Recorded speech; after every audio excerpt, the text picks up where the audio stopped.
Anyhow, about 6 months before we went away on our Arnhem Land trip, one night we were just sitting up there, we were watching TV. Oh well, I might say the TV set was on, and I was editing photos, and she was knitting. And then then I saw she was starting to get a bit teary, and I said, "What's up, darling?" And she said, "You're not going to heaven with me." Wow. I said, "What do you mean?" She said, "You're not a Christian." And I said, "What makes you say that I'm not a Christian?" I said, "How do you know that I'm not a Christian?" "Something you said." I said, "What did I say?" She said, "I'm not telling you." "Well, come on, tell me what you said." She says, "I'm not telling you." And she never ever did tell me what I'd said. It was starting to gnaw away at me, you know, wow, not going to be with her in heaven. Wow, that's a pretty big deal.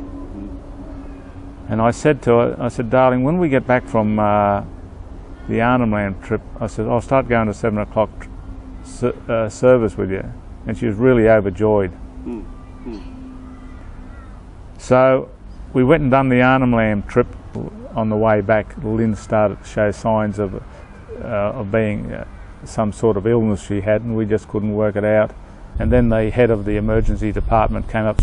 He just said, "Mrs. Sheldon, you have multiple tumours in your liver, and you have advanced stage 4 cancer." Now, I didn't know what advanced stage 4 cancer, but I knew what he was saying was just horrible. And Lynn fell forward in the bed, and I nearly fell off the chair I was sitting on, and I got up and I grabbed her, and we knew straight away this was extraordinarily serious. And now, that was the Saturday when you and James came in. I was home, and Lynn was still, and then I had the horrible job that day of telling her that she was going to die.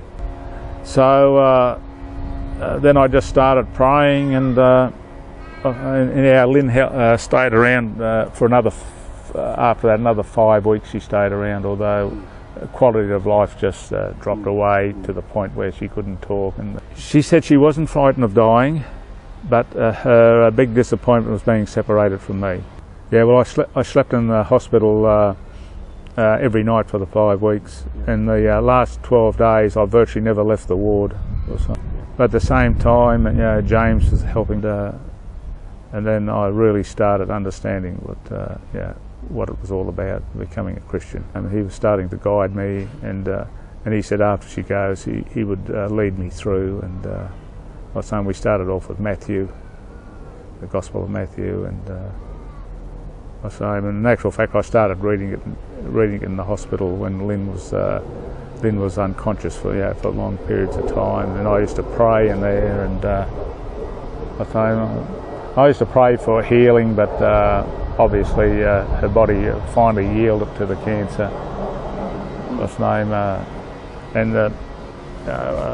I think trying to understand why these things are happening, I think you just beat up on yourself, so you've just got to try and accept that it has happened in this broken world, and understanding that the world is full of sin, the world's a broken world, and there's a much better world for us to go to. I was absolutely determined to do the eulogy, and I probably practiced it 40 times, and every time I used to break down the first paragraph. So when I come to give the eulogy at the church, I stepped up to the lectern, looked out there, first 3 words, and I felt my voice waver, felt the tears come. And a couple of the girls said, "Just look at us." And they just stood up the back and went like that. They said, so uplifting. And all of a sudden, the voice came absolutely perfectly clear. Clarity of thought. Wow. Absolute clarity of thought. And I went straight through. I put all the inflections in where I wanted to, got the emotion where I wanted to. And when I finished, I just broke down. So after that, I suppose the first day after the funeral was probably the worst day of my life. The second day wasn't much better. However, James came up and grabbed me and took me up to Scripture, and the people from the church rallied around. bought us meals, which were great. At the time I didn't realise how great it was. And then I gradually started coming out. But I mean, those first 3 months were really tough. I started the first time to understand what being a Christian was all about. And I had a lot of people within the church, talking to me, and I was asking a lot of questions, and fundamentally understanding about faith in Jesus. You had to follow Jesus if you're going to go through that narrow gate. Christianity is and serving God is the basis of my life now, and I know I've got a lot to learn. And if you're not looking forward to something greater in life, a spiritual life, and life after death, I mean, you really haven't got a lot. It is most important.